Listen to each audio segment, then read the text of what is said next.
The first owner of this clock, unfortunately for him, had it confiscated from him just before he was executed in 1716 by having his head chopped off. It's a rare clock, this, one that not only tells the time, but it also tells a fascinating story. And people say to me often, David, oh, antiques, I wish they could speak the stories they could tell. Well, you know what? Antiques can tell their stories. It just takes a little interest and some research for objects from the past to take you back in time and regale their history. So here is the story of a rather impressive clock called the Derwentwater clock.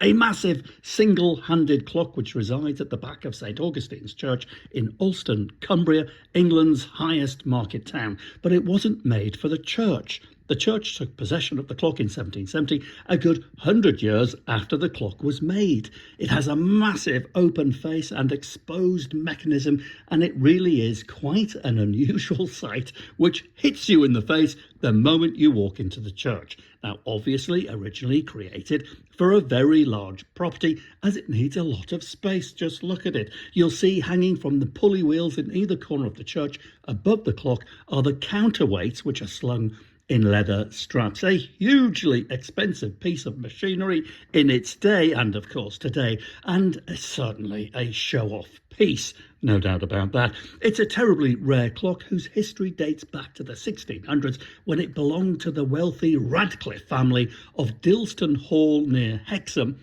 Hexham being a town not far away in the county of Northumberland. Now, James Radcliffe was the third Earl of Derwentwater, which is where we get the clock's name, and he was the owner of the clock when it was confiscated by the Crown due to James playing a leading role in the Jacobite Rising of 1715. This was an armed rebellion, an attempt to replace the Protestant King of England with a Catholic.